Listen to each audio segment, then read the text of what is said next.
사랑하는 성도 여러분, 하나님께서 받으시는 예배는 상한 심령이요 통회하는 마음입니다. 이 시간도 하나님과 나만이 하는 참회의 기도를 우리 하나님 앞에 같이 드리겠습니다. 같이 기도하겠습니다.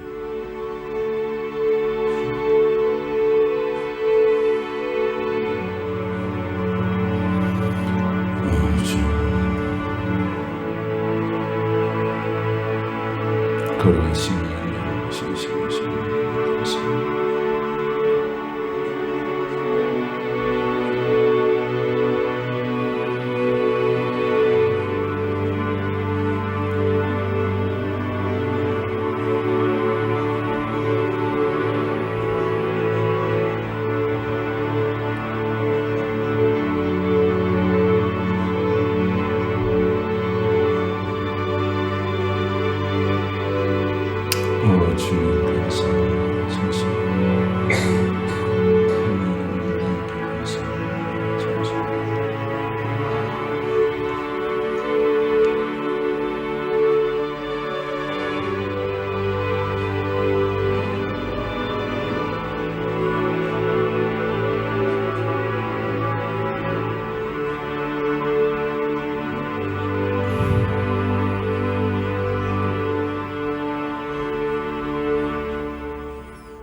우리의 심령과 우리의 피부까지도 살피시며 우리의 고통과 우리의 절망과 우리의 자질을 감당하시고 십자가에서 승리하신 우리 주님을 찬송합니다.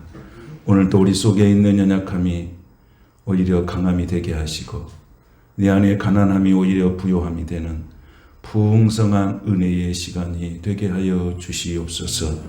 오늘도 예배하는 우리의 심령 가운데 하늘의 충만함으로 내게 충만함으로 내려주셔서 이 땅에 살아가는 날 동안 주의 말씀이 길이 되고 빛이 되고 생명이 다는 삶으로 살게 하여 주옵소서. 오늘도 우리의 신앙을 마음을 다해서 하나님을 찬양하는 심령들, 어떤 죄악의 모양이라도 다 예수의 십자가의 보혈로 씻어 주시옵시고 신실하고 성결하고 깨끗한 심령으로 주 앞에 예배하는 영혼들 되게 하여 주옵소서.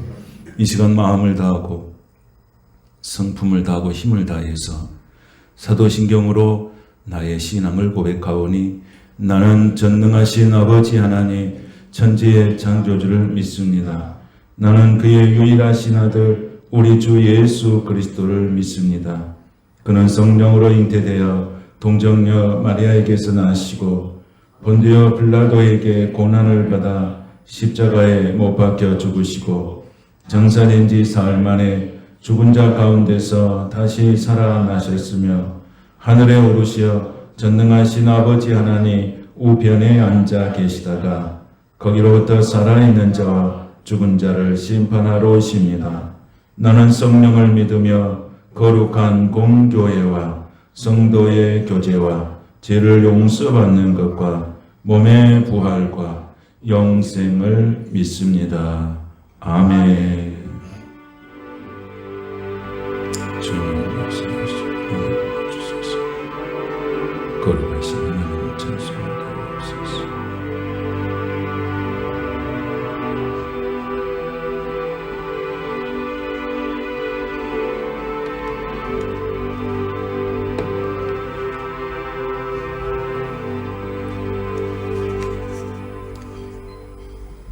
자리에 앉으셔서 찬송가 9장을 함께 찬송하겠습니다.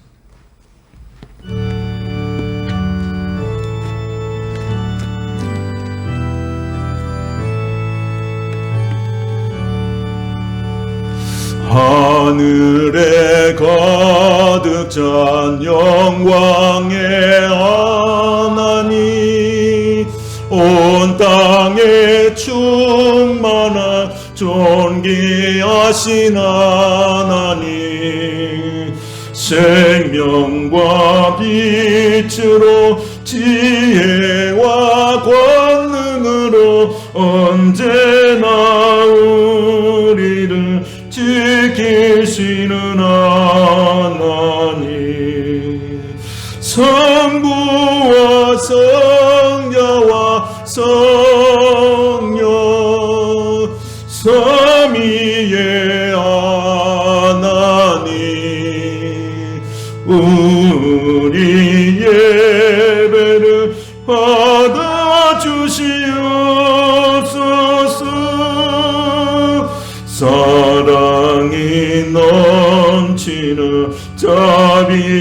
하신 하나님, 은혜가 풍성한 구원의 하나님, 자매의 심령에 평안을 주시었고 죄악과 허물을 용서하여 주소서. 찬송과 영광과 생명, 구원의 하나님, 우리 예배를 받아주시옵소서. 연약한 심령을 굳게 세워주시고 우둔한 마음을 지혜롭게 하시고 주의 뜻대로 참되게 살아가며 주 말씀 따라서 용감하게 하소서. 권능과 지혜와 사랑, 은혜의 하나님, 우리 예배를 받아주시옵소서.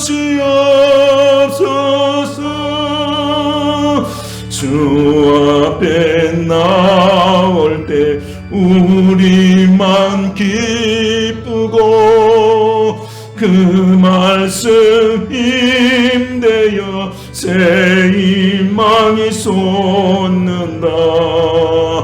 고난도 슬픔도 이기게 하시옵고 영원에 잇대어 살아가게 하소서. 우리의 자랑과 기쁨, 생명의 하나님, 우리 예배를 받아주시옵소서.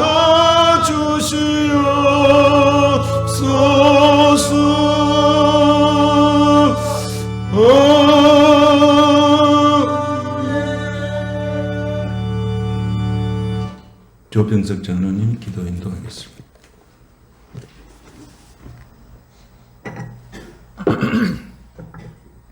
할렐루야. 공의로우시고 자비로우신 하나님 아버지, 오늘도 주님의 사랑을 노래하며 예배의 자리로 나오게 하시니 참으로 감사드리옵나이다. 우리의 삶을 한 주간 동안 지켜주시고 평안하게 인도하여 주셨을 뿐 아니라 영원히 멸망당할 수밖에 없었던 저희들이 예배하는 백성이 되게 하셨음을 감사드립니다. 머리를 숙인 저희들에게 하나님의 집을 귀히 여기게 하셨음에 감사드리오며 성삼위 하나님의 이름에 합당한 영광을 드리게 하시옵소서. 하나님 아버지, 이 시간 우리의 죄를 고백하고 회개하며 나아갑니다. 하나님께서는 우리에게 하나님 사랑과 이웃 사랑을 실천하며 살아가라고 하셨는데 하나님을 온전히 사랑하지 못하였습니다.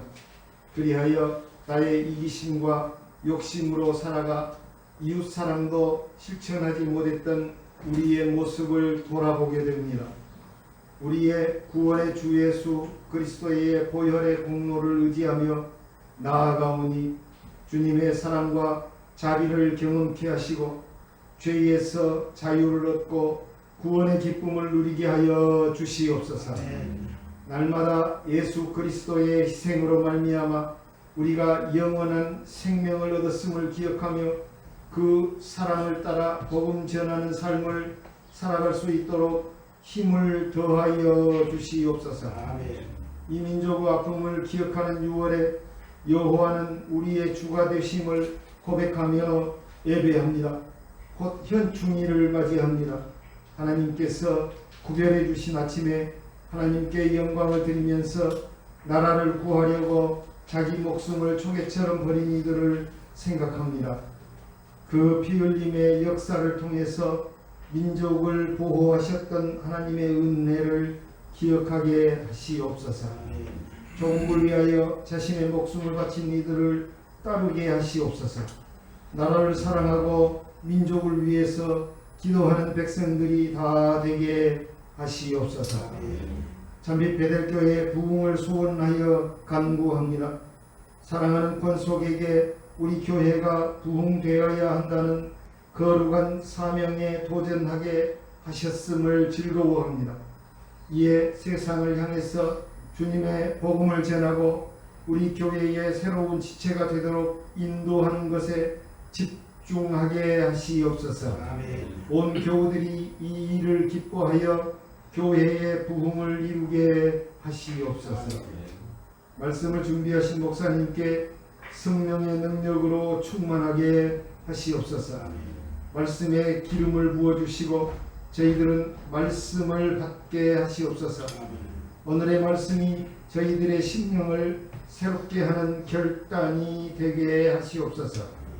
주님의 교회 참빛 베델의 공동체에 기도의 은혜를 내려 주시옵소서.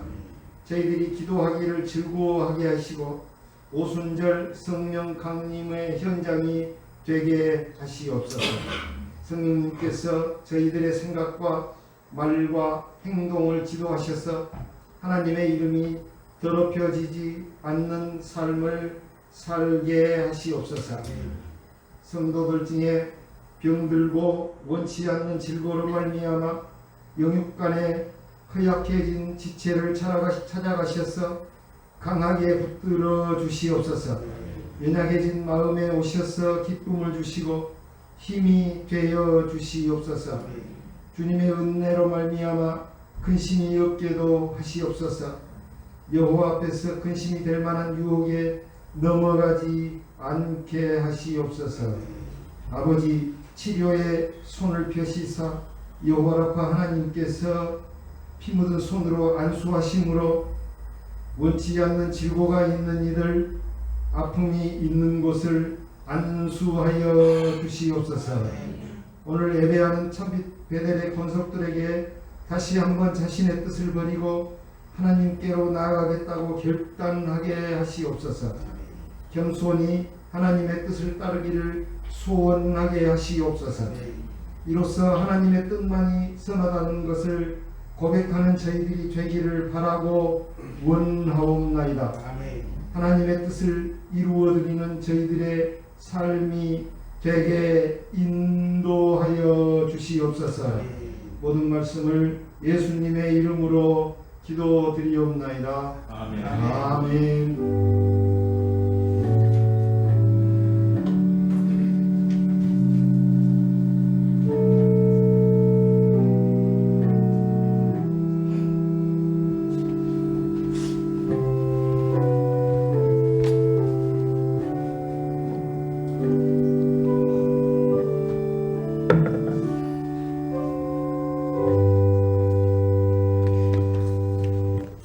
오늘 우리에게 주신 하나님의 말씀은 사도행전 2장 37절에서 47절 말씀까지 함께 보겠습니다.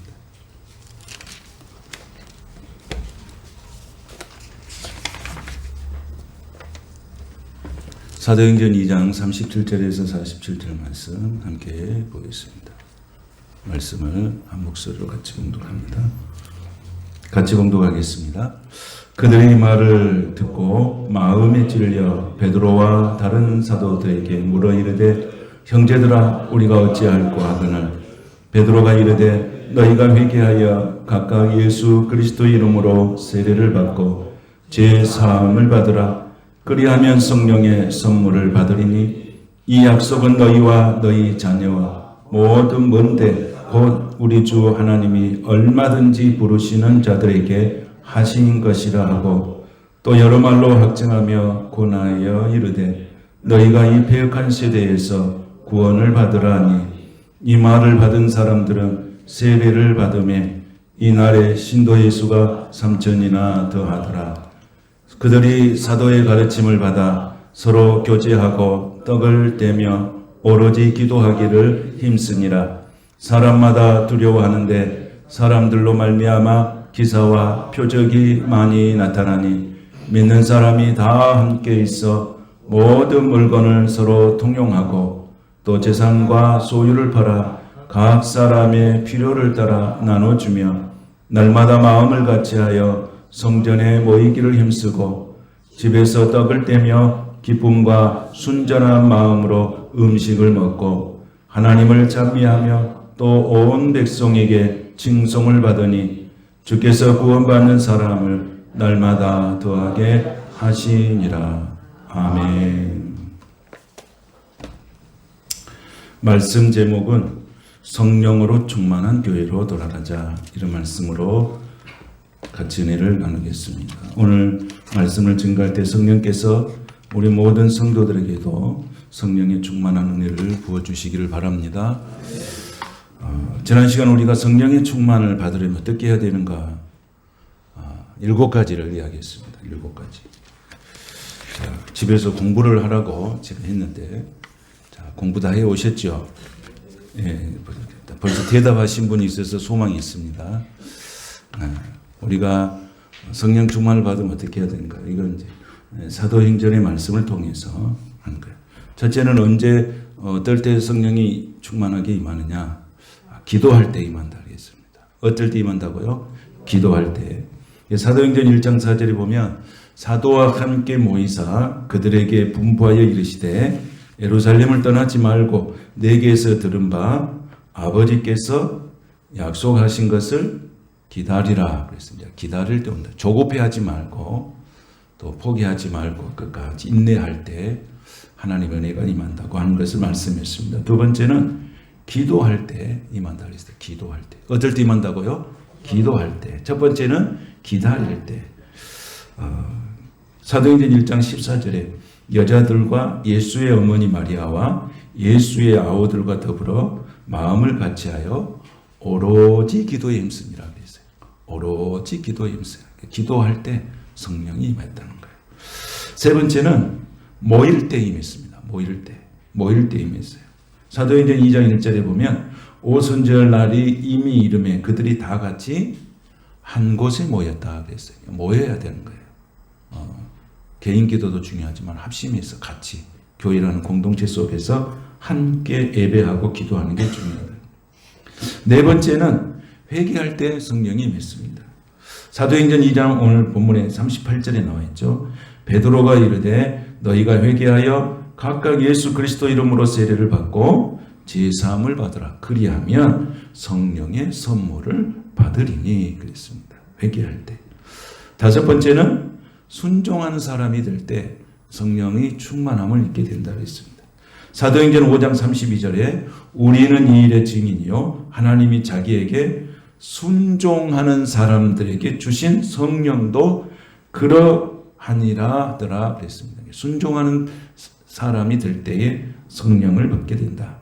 여섯 번째는 말씀을 많이 들을 때, 말씀을 많이 예배를 통해서 또는 우리가 말씀을 묵상하면서 여러 가지 상황을 통해서 말씀을 많이 들을 때 성령이 임한다고 했습니다. 사도행전 10장 44절에 보면 베드로가 이 말을 할 때에 성령이 말씀 듣는 모든 사람에게 내려오시니 그랬어요.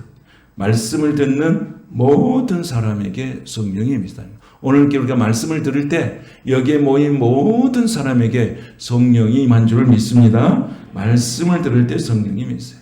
마지막으로는 안수기도를 받을 때 성령이 임했어요. 사도행전 19장 6절에 보면 바울이 그들에게 안수함에 성령이 그들에게 임하심으로 그랬습니다. 안수함에 성령이 그들에게 임하심으로 방언도 하고 예언도 한다 그랬습니다. 은혜를 받고 은혜를 흘러보낸다. 말씀을 듣고 말씀을 흘러보내는 것이죠. 그래서 성령이 충만했어요. 이제 우리가 7가지를 잘 실천했어요. 7가지가 뭡니까? 처음에 자, 기다리라 그래서 기다릴 때, 그 다음에 기도할 때, 모일 때, 그 다음에 회개할 때, 순종하는 사람이 될 때, 그 다음에 말씀을 들을 때, 7번째는 안수기도를 할 때 성령을 받았습니다. 성령이 충만합니다. 성령 충만함을 받으면 우리 속에 나타나는 현상이 있어야 될 거 아니에요. 근데 성령을 이렇게 해서 성령 충만했어요. 이미 내 속에 성령이 오셔서 내가 예수님을 믿게 하게 했어요. 내가 하나님의 자녀가 됐어요. 근데 이제 내 안에 충만이라고 하는 것은 풀이에요, 풀. 흘러 넘치는 걸 말하죠. 흘러 넘친다. 말씀 충만 그러면 말씀이 흘러서 이렇게 넘치는 거죠. 은혜 충만 그러면 은혜가 흘러서 넘치는 것을 말하죠. 그래서 성령 충만이라는 것은 내 안에서 하나님의 영의 역사가 충만하게 흘러 넘치는 것을 말씀하십니다. 그럼 이렇게 성령의 충만 흘러 넘칠 때 내 속에 나타나는 현상이 있을 거 아니에요. 뭐가 있냐면 시와 찬미와 신령한 노래를 부르게 돼요. 나가 알 수 없는 큰 기쁨이 내 속에 일어나는 거예요. 그러니까 이것은 누구도 알 수가 없어요. 성령의 충만 은혜를 경험한 사람만이 느껴지는 영적인 감동이에요. 성령이 충만할 때 이런 현상이 나타나요. 이따가 우리가 말씀을 이제 보게 되는데 초대교회 성도들이 말씀이 충만하니까 시와 찬미와 신령한 노래를 부르고 그리고 어떤 현상이 있었어요. 내 것을 아끼지 아니하고 교회 공동체와 교회를 위해서 성도들을 섬기는 일에 얼마나 많은 교회가 힘을 씁니다. 이런 현상들이 그냥 나타나는 현상이 아니고 성령이 충만했을 때 자원하고 자발적으로 일어나는 현상이라고 하는 것입니다. 여러분들 속에 성령의 충만함을 입어서 시와 찬송과 신령한 노래들이 입술에서 떠나지 않기를 축복합니다. 이게 이제 우리가 사는 길입니다. 우리가 사는 길이에요. 그래서 여러분들이 차를 탈 때도 찬송가를 들으시고 또 주무실 때도 찬송가를 들으시고 항상 찬송가를 많이 들으시면 좋다. 그래서 그렇다면 이 성령에 충만했는데 도대체 이 성령께서 도대체 역할이 뭐냐? 성령이 내주하시는 성령님이 도대체 우리에게 어떤 역할을 주고 내가 어떤 유익이 있는가? 우리가 알아야 되겠잖아요. 목사님이 막 성령 충만하시죠. 성령 충만하시죠. 도대체 왜 성령 충만하는 거야? 도대체 성령이 뭐야? 성령이 어떤 분이신데? 근데 성경에서 6가지로 이렇게 이야기를 하고 있어요. 첫 번째는 뭐냐면 돕는 자라고 그랬어요. 성령을 돕는 자라고 성경이 말씀하고 있어요. 헬퍼. 도와준다는 거예요. 로마서 8장 26절에 보면 이와 같이 성령도 우리의 연약함을 뭐 하신다고 그랬냐면 도우시나니 그랬어요. 여러분을 도우신다는 거예요. 여러분을 도와주시는 분이 계십니다. 그분이 성령님이십니다. 그 연약함이 있어요. 사람은 모든 사람에게 다 연약함이 있어요. 연약함이 없는 사람이 없어요. 다 연약함을 짊어지고 사는 거예요. 그래서 겉으로 보기에는 연약함이 없는 것 같지만은 깊은 내면의 속에 들어가면 다 연약함이 있어요. 그것을 사람이 모를 뿐이에요. 그러나 하나님은 우리의 연약함을 알고 계시고 우리를 도우시려고 우리에게 오시는 좋으신 성령님이신 줄로 믿습니다. 그 연약함 속에는 뭐가 있냐면 그 연약함 속에는 탄식이 있어요. 그 연약함 속에는 탄식이 있고 거기에 절망이 있고 그 속에 좌절이 있고 그 속에 눈물이 있어요. 이건 아무도 몰라요. 누구도 몰라요. 여러분 내가 힘들고 정말 고통스러울 때 누가 그걸 알아줍니까? 아무도 몰라요. 나만 끙끙대면서 하는 거예요. 그 속에 눈물이 있어요. 좌절이 있고 절망이 있어요. 그런데 성령님께서 어떻게 하신다고 그런 거예요? 내가 그런 연약함이 있고 그런 탄식이 있고 절망이 있지만 나는 기도할 수가 없어요. 기도를 할 수가 없어요. 여러분 내가 너무너무 힘들면 기도할 수가 없어요. 누군가는 그럴 거예요. 기도해. 그러나 기도할 수가 없어요. 그래서 성령께서 어떻게 하신다는 것입니까? 내가 기도할 바를 알지 못하나 성령께서 말할 수 없는 탄식으로 우리를 위하여, 나를 위하여, 나의 연약함, 나의 탄식과 나의 절망과 나의 고통과 내 눈물을 아시고 나를 위해서 성령께서 탄식하면서 기도해 주신 거예요. 우리의 기도를 도와주시는 거예요. 그래서 우리는 성령에 충만할 때 힘이 나는 거예요. 힘이 나는 거예요. 힘이 나요. 사랑하는 성도 여러분, 세상에 지치고 고달픈 우리 인생을 살아가는 저와 여러분, 오늘 성령께서 여러분에게 힘을 주시길 바랍니다. 힘이 나시길 바랍니다. 살아나시기 바랍니다. 성령님은 그렇게 하시는 거예요. 이게 하나님께서 우리에게 주시는 은혜예요. 그래서 성령님은 나의 연약함을 도우시는 거예요.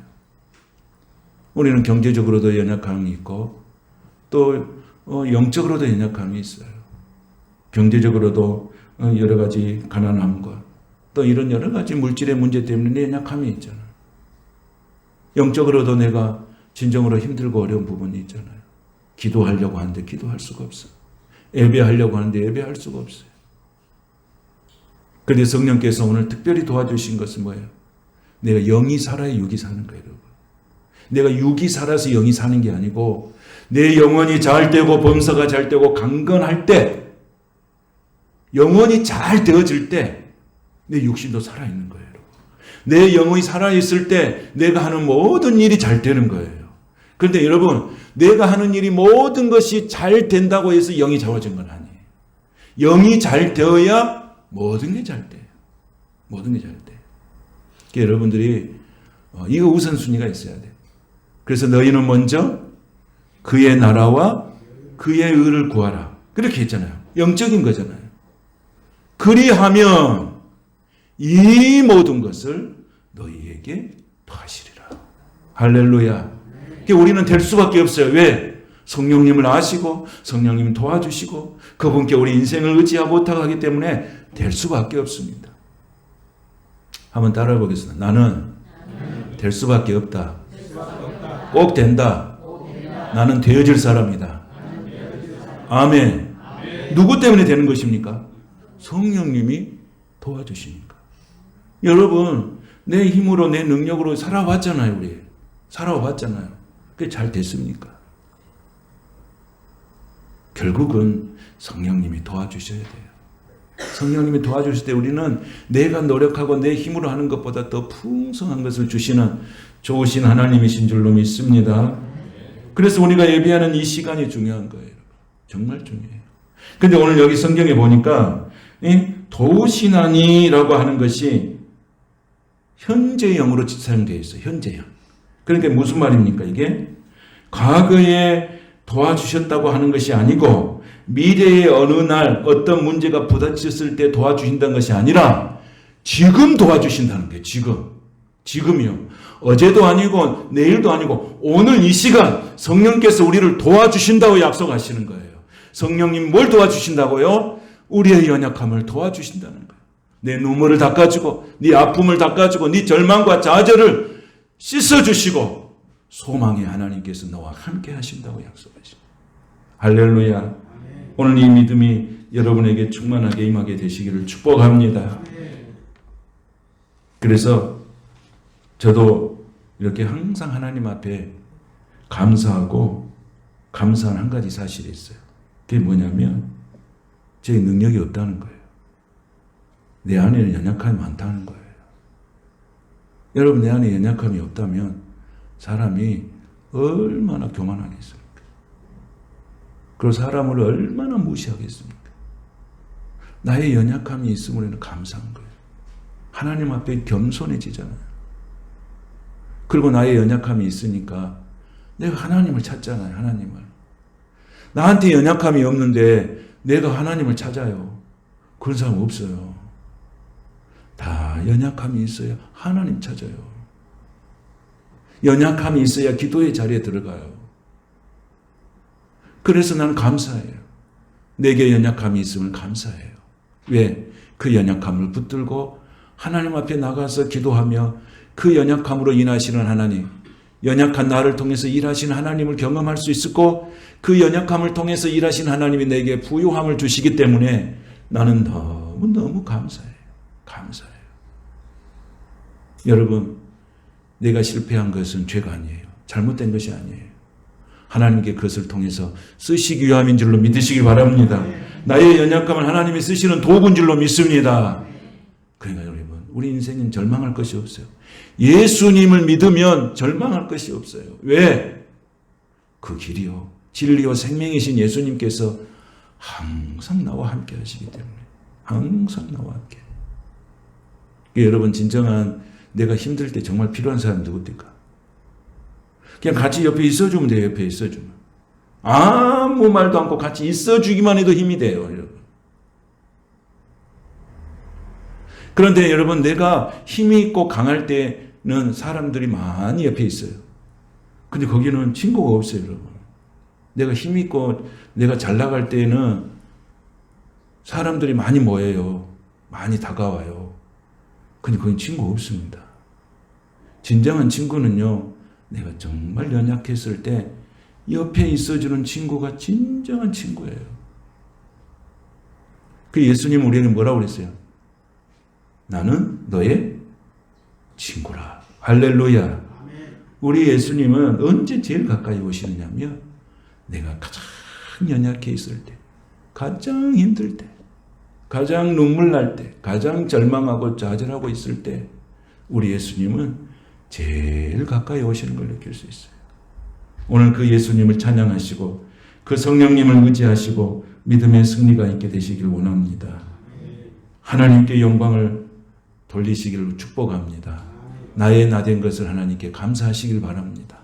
그때 하나님의 부유함이 오시는 거예요. 그래서 우리가 하나님께서 우리에게 광야를 허락하시잖아요. 연약함을 허락하시잖아요. 이 광야는 뭐냐면 아무것도 없잖아요. 광야는 물도 없어요. 먹을 것도 없어요. 사방팔방 다 막혀 있는 것이 광야예요. 그런데 광야는 하나님 허락하시는 이유는 뭐냐면 하나님 외에는 볼 것이 없어요. 광야는. 그래서 하나님을 보는 훈련, 하나님께 시각을 교정시키는 훈련이 광야예요. 여러분이 인생의 광야에 속 있다면 하나님은 여러분을 지금 하나님을 보게 하시는 그런 훈련을 하고 계시는 것을 믿고 하나님께 내 시선을 고정하고 그분이 주신 것을 공급받아서 여러분의 풍성한 은혜를 누리시기를 바랍니다. 광야는 그런 것이에요.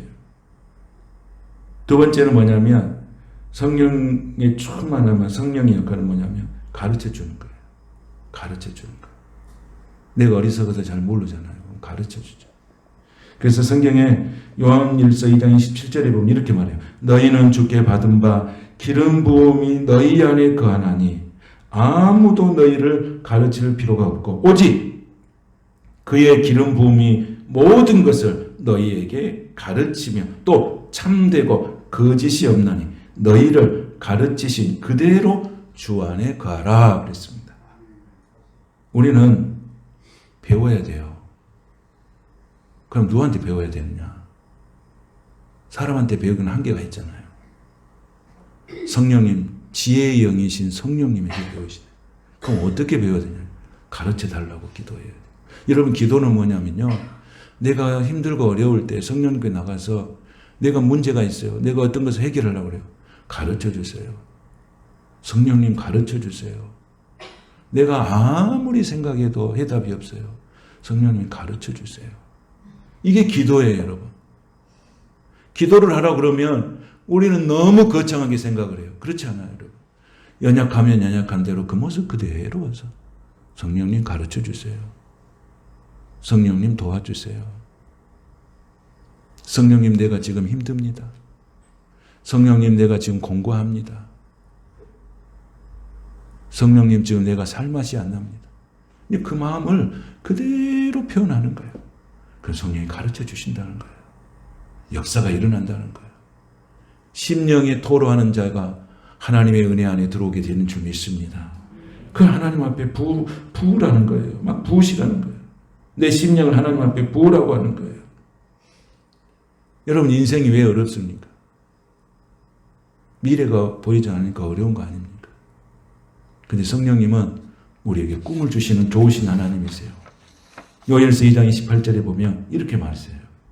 그 후에 내가 내 영을 만민에게 부어주리니 너희 자녀들은 장래일을 말할 것이고 너희 늙은이는 꿈을 꾸며 너희 젊은이는 이상을 볼 것이다. 할렐루야. 하나님의 은혜 안에 살아가는 사람들, 이런 사람들 소망이 있어요. 또 한번 따라해서 나는 잘 될 사람이다. 꼭 될 사람이다. 하나님 난 되게 하실 것이다. 나는 꿈이 있는 사람이다. 아멘. 하나님이 꿈을 주셔야 돼요. 여러분, 야망을 가지면 안 돼요. 야망은 세속적인 거예요. 이건 자기가 목적이에요. 그래, 꿈은 누가 주시냐? 하나님이 주시는 거예요. 성령님의 의지면 하나님이 꿈을 주세요. 그 꿈대로 하나님은 역사하시는 거예요. 그 꿈, 하나님이 주신 꿈, 성령이 임하면 꿈을 꾼다 그랬잖아요. 세 번째는 성령이 무슨 역할을 하시냐? 위로자예요. 성령은 우리를 위로해 주시는 거예요. 오늘도 성령님께서 고단하고 지친 우리의 마음을 위로해 주시길 바랍니다. 만져주시길 바랍니다. 이게 하나님의 성령님의 역사예요. 그래서 사도행전 9장 31절에 보면 이렇게 말해요. 그리하여 온 유대와 갈릴리와 사마리아 교회가 평안하여 든든히 서가고 주를 경외함과 성령의 위로로 진행하여 수가 더 많아지니라 그랬어요. 성령님은 위로의 영이에요. 자꾸 위로해 주세요. 여러분, 내가 고달프잖아요. 항상 성령님께 성령님 저를 위로해 주세요. 저를 만져주세요. 이 기도하세요. 그렇게 기도하는 거예요. 한번 따라해 보겠습니다. 성령님, 가슴에 손을 한번 해봐요. 가슴에 손을 한번 해봐요. 진짜 진심으로 한번 해봐요. 이거 하면 눈물도 나거든요. 성령님, 나를 불쌍히 여겨주세요. 성령님, 나의 성령으로 충만하게 하소서. 성령님, 위로하여 주세요. 성령님, 치료하여 주소서. 성령님, 힘이 나게 하소서. 할렐루야. 성령님, 항상 성령님 때 그렇게 해요. 힘들면은 그냥 성령님, 내가 너무 힘드네요. 성령님, 내가 너무 고달프네요. 이렇게 그 마음을 하나님 앞에 진솔하게 하십시오. 성령님은 어떤 분이시다고요? 위로자예요. 위로자. 오늘 성령의 위로가 있기를 축복합니다. 성령님 위로해 주세요. 여러분, 세상에 살아가면 누가 나를 위로해 줍니까? 누가 나를 위로해 줘? 여러분, 친구도 물론 위로해 주지만 진정한 위로자는 우리 성령님이신 줄로 믿습니다. 그래서 위로가 필요하지 않는 사람 한 사람도 없어요. 여러분. 저도 위로가 필요하고요. 여러분도 위로가 필요해요. 대통령도 위로가 필요하고요. 모든 사람 위로가 필요해요. 위로의 성령님, 오늘 내 안에 오셔서 나를 위로해 주시고 나를 주 안의 평안 가운데 인도하여 주시옵소서.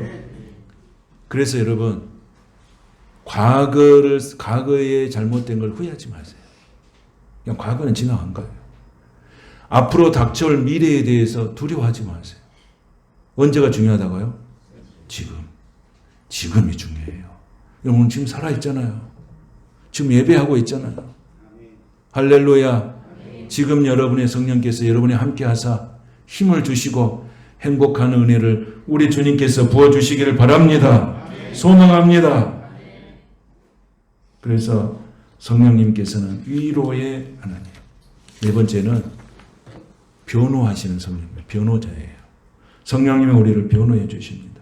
요한일서 2장 1절에 보니까 나의 자녀들아 내가 이것을 너희에게 쓰면 너희로 죄를 범하지 않게 하려 함이라. 만일 누가 죄를 범하여도 아버지 앞에서는 우리에게 대언자가 있으니 곧 의로우신 예수 그리스도라 그랬어요. 그러니까 변호해 주십니다. 네가 하나님의 자녀다. 너가 하나님의 자녀다고 하는 것을 성령께서 확증해 주는 것이에요, 여러분. 아니 나는 믿음이 없고요. 나 신앙생활도 그냥 대충 하는데요. 그렇지 않아. 너는 하나님의 자녀야. 누구보다도 너는 하나님의 신실한 자녀야 하면서 확증해 주고 변호해 주시는 분이 바로 성령님이세요. 누가 뭐라 그래도. 누가 와서 사탄들은 오늘도 참수합니다. 네 그렇게 해서 되겠어? 너 그렇게 해가지고 신앙생활 하는 거야? 네 그렇게 해서 구원 받았어? 네 그래 천국 갈 거야? 사탄은 자꾸 우리에게 이렇게 참수하는 거야. 그래 성령님 그렇게 하지 않아요. 물러가라. 사탄아 물러가라. 이 사람은 반드시 하나님의 자녀다. 반드시 자녀다 하고 확정해 주시고 증거해 주시고 끝까지 책임져 주시는 성령님이신 줄로 믿습니다. 그 성령이 우리 인생을 변호해 주시는 거예요. 변호해 주신 거. 다섯 번째는 상담자예요. 상담의 영이에요.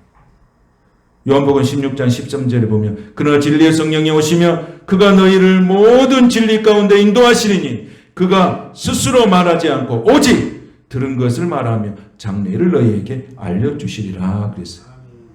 성령님은 내 말을 듣고 싶어요, 여러분. 내가 말하는 걸 듣고 싶어요. 성령님께 말해 주세요. 나의 연약함을 말해 주시고 나의 절망을 말해 주시고 나의 고통을 말해 주라고 하는 거예요. 상담이 뭡니까? 내가 말하면 들어주는 것이 상담이잖아요. 내가 말하면 성령님 다 들어주신다는 거예요. 상담은 고통의 소리, 탄식의 소리를 들어주는 게 상담이에요. 근데 그 소리를 누가 들어주신다는 거예요? 성령님이 들어주신다는 거예요. 그래서 항상 그 마음 그대로 하나님 앞에 나가서 하시라는 거죠. 성령님은 뭐 하시는 분이에요? 들어주신 분이에요. 그래서 여러분 꾹 참고 있으면, 고통이라는 것은 꾹 참고 있으면 뭐가 된 줄 아십니까? 그 병이 되는 거예요. 병이 돼. 꾹 참고 살면 병이 돼. 그러니까 어떻게 해야 돼? 사람한테 말하지만은 한계가 있잖아요. 우리 성령님께 여러분의 심령을 다 토로하고 말하시길 바랍니다. 성령님이 무슨 영이에요? 상담의 영이에요. 상담. 그래서 여러분 잠언서 7장 17장 22절에 보면 이렇게 되어 있어요. 마음의 즐거움은 양약이라도 심령의 근심은 뼈를 마르게 한다고 그랬어요. 즐겁게 사셔야 돼. 할렐루야. 오늘 예수 안에 즐거우시길 바라요. 그러면요 그 약이에요. 약. 근데 마음의 근심은 뼈를 마르게 하는데 질병이 오는 거예요. 그런데 내 심령을 어떻게 해요? 하나님 앞에 다 토해. 다 토해. 여러분 세상 사람들 어떻게 합니까? 술 먹고 난 다음에 속에 있는 다 할게 하니까. 속에 있는 말 막 하잖아요. 그냥 아픈 이야기, 고통스러운 이야기. 우리는 어떻게 해요? 성령의 충만함이 자연스럽게 나오는 거예요. 자연스럽게 나오는 거예요.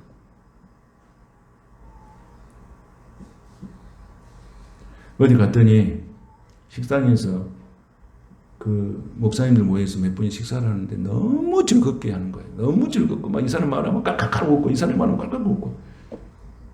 식당 주인이 와서 뭐라고 줄 알아요? 아니 당신들은 술도 안 먹었는데 왜 이렇게 말도 잘하고 재미있게 놀고 있냐고 그랬어요. 우리는 예수 믿는 사람이 이렇게 삽니다. 그랬어요. 할렐루야.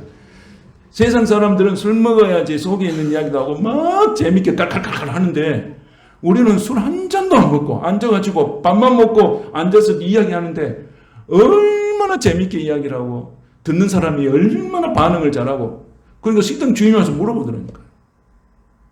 여러분 예수 믿는 것이 이런 것이에요.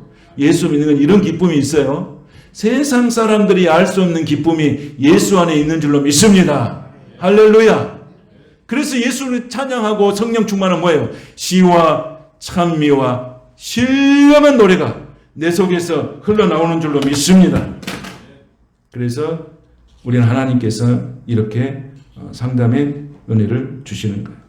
마지막 여섯 번째는 안내자예요. 우리 안내자, 나의 갈 길을 인도하시는 거예요. 갈라디아서 5장 18절에 보면 너희가 만일 성령의 인도하시는 바가 되면 율법 아래 있지 아니하리라 그랬어요. 성령은 우리의 안내자예요. 낮에는 구름기도, 밤에는 불기도. 성령님만 의지하며 내 가는 길. 사람이 왜 방황합니까? 목적이 분명하지 않고 목적을 모르기 때문에 그래요. 우리의 인생의 목적은 예수 그리스도이신 줄로 믿습니다. 그 예수가 목적이면 방황하지 않아요.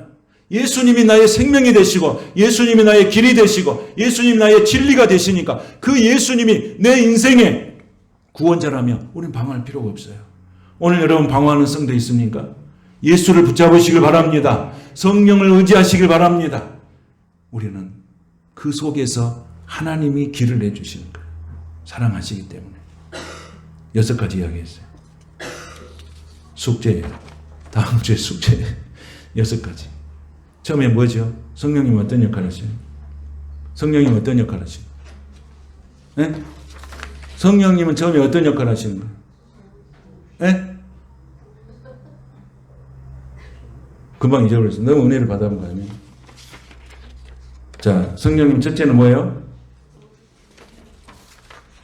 도우시는 분. 두 번째는 가르치는 자. 세 번째는 위로자. 네 번째는 변호자. 다섯 번째는 상담자. 여섯 번째는 안내자. 예.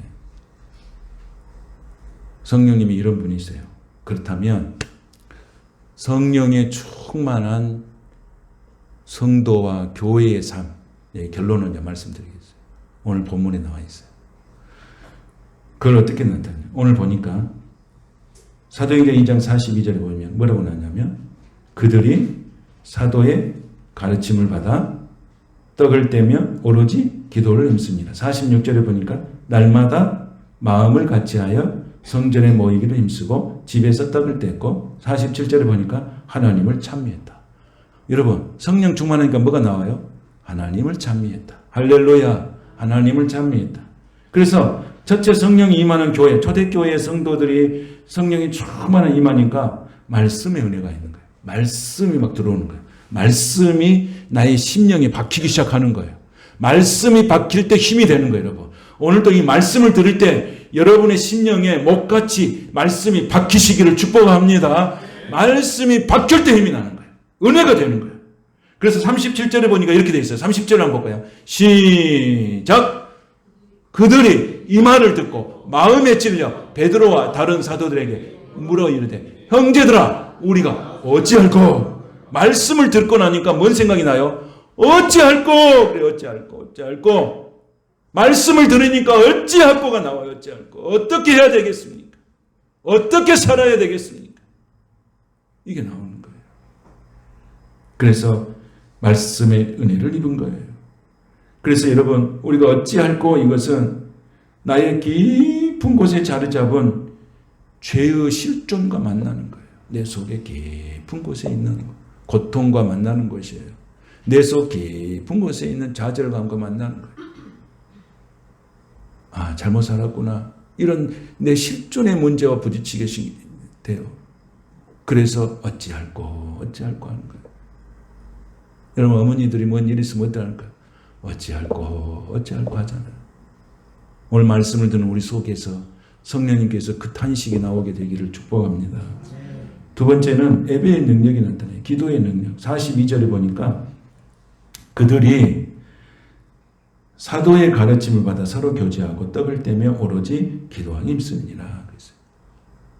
모든 사람이 모든 물건을 통용했어요. 43절에 보니까 사람마다 두려워하는데 사도들의 말미암아 기사와 표적이 많이 나타났다. 그러니까 이런 현상들이 뭐냐? 이런 현상들은 예배를 의미하는 표현들이에요. 예배를 잘 드렸다. 예배 속에 역사가 일어났다는 거예요. 성령께서 성도들의 마음에 임했을 때 예배하도록 교회에 모이게 했다는 거예요. 성령께서 하시는 것은 예배만큼 중요한 것이 없다는 거예요. 예배를 통해서 성령의 은혜가 있고 성령의 충만함이 있어요. 예배가 중요하다는 것을 계속 강조하고 있어요. 여러분 출애굽의 목적도 뭐냐면 예배가 목적이에요. 그래서 우리가 살다 보면 반드시 지치고 힘들 때가 옵니다. 반드시 오게 되어 있습니다. 그런데 예배가 그래서 있어야 돼요. 예배는 하나님을 만나고 하나님으로부터 은혜를 공급받는 시간이기 때문에 반드시 예배가 있어야 돼요. 그래서 여러분 일주일 동안 세상에서 고달프고 지치고 이런 삶 살잖아요. 사람한테 부딪히고 자존심도 상하고 그러나 주일날 교회 와서 말씀을 듣고 힘을 얻고 또 세상으로 나가잖아요. 오늘 성도 여러분들이 새 힘을 얻고 새 능력과 새 영으로 충만해서 세상에 나가서 승리하는 여러분 되시기를 축복합니다. 그래서 성도들이 초대교회는 핍박도 많았지만 예배가 있었기 때문에 그 성도들이 살아나는 거예요. 살아났어요. 세 번째는 보니까 44절에서 46절을 한번 보겠습니다. 시작. 믿는 사람이 다 함께 있어 모든 물건을 서로 동용하고 또 재산과 소유를 팔아 각 사람의 필요에 따라 나눠주며 날마다 마음을 같이하여 성전에 모이기를 힘쓰고 집에서 떡을 떼며 기쁨과 순전한 마음으로 음식을 먹고. 아멘. 중요한 건 뭐냐면 날마다예요. 날마다. 여러분 날마다 말씀을 같이 하고 날마다 찬양하고 날마다 묵상하고 날마다 말씀을 가까이 하고 예배하고 날마다가 중요해요. 그런데 오늘 여기 보시면 모든 물건을 서로 통용했다 했어요. 그리고 45절에 보면 뭐라고 또 하냐면 재산과 소유를 팔아 각 사람의 필요에 따라 나눠줬다는 거예요. 이게 어떻게 가능한 일입니까? 성령의 은혜가 되니까. 성령의 충만하니까. 그리고 난 다음에 뭐라고 말씀하십니까? 여기 보니까 순전한 마음으로 음식을 먹고 그랬어요. 이게 음식 먹는 게 중요해요. 여러분 이게 먹는 게 중요하잖아요. 여러분 세상에서도 이게 그 접대가 중요하잖아요. 성도들 사이에도 먹는 게 중요해요. 교회에서 오늘 이렇게 식사하시고 다 가십시오. 공동 식사 그게 중요한 거예요. 먹는 게 중요하잖아요. 가족 간에도 같이 앉아서 식사하는 게 참 중요한 거예요. 성도 간에도 서로 교제 나눌 때 접대하고 식사 나누는 게 정말 중요한 거예요. 왜 그러냐면 그걸 통해서 섬기는 일도 있지만은 친밀감이 생기게 되고 서로 그걸 통해서 내가 접대를 받음으로 또 다른 사람을 접대하게 되어서 공동체가 힘이 생기는 거예요. 그래서 오늘 여기 초대교회를 보세요. 날마다 마음을 갖춰야 성전에 모였고요. 집에서 떡을 떼고 기쁨과 순전한 마음으로 음식을 먹어요. 날마다 그렇게 하면 날마다.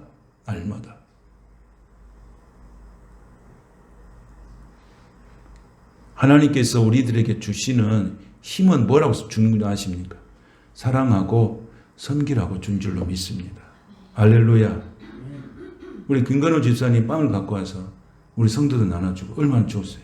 여러분 이런 빵을 어디 가서 드셔보셨습니까? 근데 또 그건 중요한 빵을 갖고 와가지고 목사님들 갖다 주라고 차에다 실어줘요. 그럼 목사님들 내가 다 나눠준대. 목사님. 그러니까 나는 우리 교회가 생명의 빵을 나눠주는 교회가 되어버렸습니다. 만나는 사람마다 주고 다닙니다. 만나는 사람마다. 그리고 내가 나눠주다 못 나누면 냉장고에 넣어놨다가 또 날아가는 일이 있으면 또 갖다 주고 옵니다. 그러면서 이럽니다. 이게 빵 한 개론인데 이거 먹을 때마다 기도하라고 합니다. 기도할 때. 나는 목사님한테는 항상 기도하라고 합니다. 이거 그냥 먹는 게 아니고 이게 정말로 애써서 만드는 것이니까 그 사업장을 위해서 기도해 주라는 거예요. 잘 될 줄로 믿습니다. 목사님은 줄 때마다 기도하라고 그랬죠. 그래서 나가 주는 사람들은 전부 빵 한 개론이 어디 있는지 알아요. 모악산 입구에 빵 한 개론. 다 아는 거예요. 섬기는 것은 기쁨이에요. 받는 사람은 나도 그렇게 살아야 되겠다는 생각을 갖게 되는 거예요. 하나님께서 우리에게도 함께 하사 오늘 이렇게 순전한 마음으로 음식을 먹고 오늘 음식 드실 때도 기쁜 마음으로 드시기 바랍니다. 수고하신 분들에게 박수 쳐주시고 격려해 주시고 힘을 내주고 맛이 좀 없더라도 맛있다 그러고 이렇게 해주십시오. 그 다음에 마지막으로 47절을 같이 한번 읽겠습니다. 시작. 하나님을 찬미하며 또 온 백성이 칭송을 받아 주께서 구원받은 사람을 날마다 더하게 하시오. 이건 전도가 되는 거예요. 성령 충만하니까 어떻게 돼요? 전도하죠. 왜? 너무 좋으니까. 여러분 식당도 가서 밥 먹고 난 다음에 너무 좋으면 귀한 사람 모시고 가죠. 갑니까 안 갑니까? 가죠. 교회 와서 성령 충만하면 전도하겠어요 안 하겠어요? 전도하죠. 그렇게 되시기를 축복합니다. 오늘도 이렇게 같이 오셔서 너무 감사해요. 아멘. 아멘도 한 거 보니까 신앙생활 하신 분이에요. 감사해요. 찬양합니다. 할렐루야. 이렇게 얼마나 좋습니까? 저분들이 저 세대에 교회에 온 거 쉽습니까? 어렵습니까? 어렵습니다. 하나님이 부르신 줄로 믿습니다. 축복해 주실 줄로 믿습니다. 은혜 받고 성령 충만하면 어떻게 해요? 구원받는 사람은 어떻게 한다고요? 날마다. 성령 충만하면 가장 중요한 건 뭐예요? 부흥이 일어나고 전도를 하게 되고 선교를 하게 되고 이런 역사가 일어나는 거예요. 제목으로 돌아가겠습니다. 우리 교회가 어떤 교회가 된다고요? 성령 충만한 교회로 돌아가자. 할렐루야. 이런 교회가 되기 위해서 우리 함께 기도하고 마음을 다해서 참비 베들교회 부흥과 또 전도 선교를 위해서 합심해서 기도해서 그 뜻을 하나님께 영광을 돌리는 복된 교회와 성도들이 되시기를 주님의 이름으로 축복합니다. 거룩하신 하나님 감사합니다. 오늘도 성령께서 함께 하셔서 우리에게 은혜 주심을 감사합니다. 우리 모두가 하나님의 은혜로 성령은 충만한 성도가 되게 하여 주시옵소서. 성령 충만한 교회가 되게 하여 주시옵소서. 성령 충만한 목사가 되게 하여 주시옵소서. 예수님의 이름으로 축복하며 기도하옵나이다. 아멘.